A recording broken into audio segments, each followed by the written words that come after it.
في شقة متواضعة في ولاية دكرور، فيها جريمة حصلت ما ينفعش تتنسي ولا تتساب من غير ما نحكي عنها.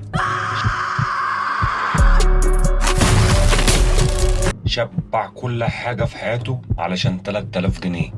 خليك معايا للآخر، إن اللي جاي أبشع مما تتخيل بكتير أوي. رضا عوض الله، شاب عنده 33 سنة، شغال حلاق بسيط، ساكن في شقة متواضعة جدا في منطقة ولاية دكرور.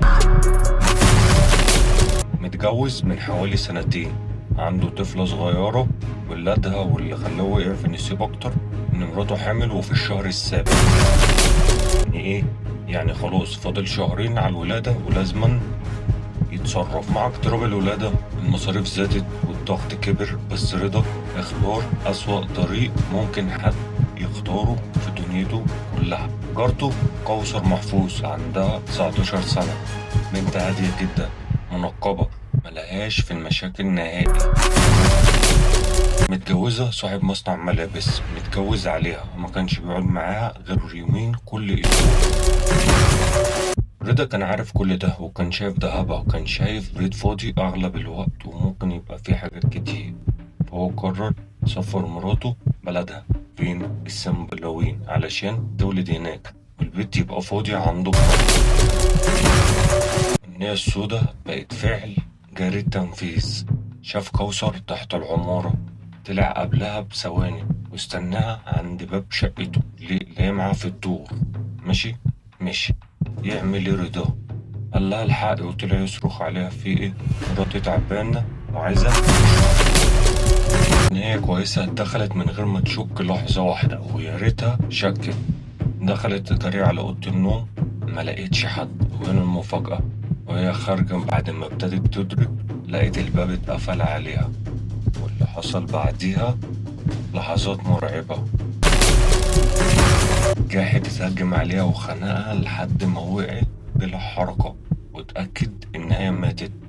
جراها وحطها تحت السرير وغطاها. مراته في نفس اليوم اللي قتلها فيه نام في الأوضة عادي ولحد ما يصحى الصبح ويشوف هيعمل ايه. تاني يوم بقى طلع الجثمان، حطه في البانيو، حط عليه مية وملح علشان الريحة ما تطلعش، وجاب سكينة وابتدى يقطع الجثة جزء في اللحم ويتخلص منه عبر الحمام. يقطع اللحم حتت صغيرة كده عشان يتأكد اللي هي بتجري في المكان. والراس والصدر حطهم في التلاجة. الجاحد بيقطع ولا كأنه بيقطع وبيشيل في عجل. تخيل معايا.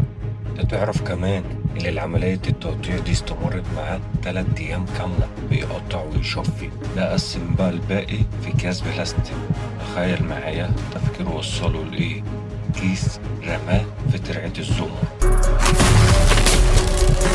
ورمى كيسين تانيين في ترعة المريوطية، وكيس تحت طريق الدائري، وركز بين قوسين في الكيس ده بالذات.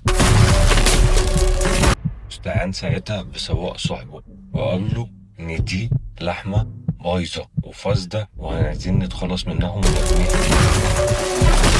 وعمل كده بالفعل، وبعدها بكوثر ب3000 جنيه.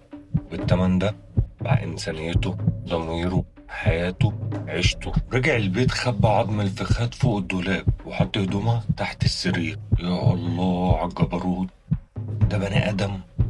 عارف بقى تسألني وتقول لي طب وإيه الأبشع من ده كله؟ أقول لك الأبشع اللي قاعد يدور مع أهلها وجوزها في المناطق، ويدور وهو ملهوف عليها ويشكر فيها، بس علشان ما فيش جريمة كاملة غلطته الوحيدة الكيس اللي اتساب على الدائري اللي قلت لك عليه وركز فيه.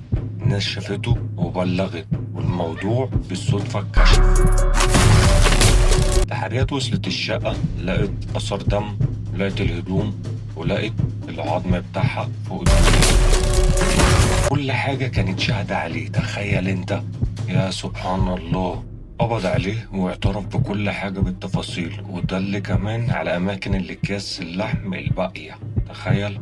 وبعد سنة من المحاكمة بتاعته طبعا خد الحكم اللي كلنا عارفينه. حكمت المحكمة عليه بالإعدام شنقا. بين قوسين هو يستاهل فعلا.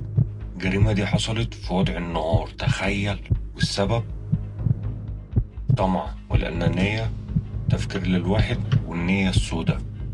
تخلص الحكاية هنا. ولو عجبتك متنساش الاشتراك. معاك محمد موافي من اللغز الأخير.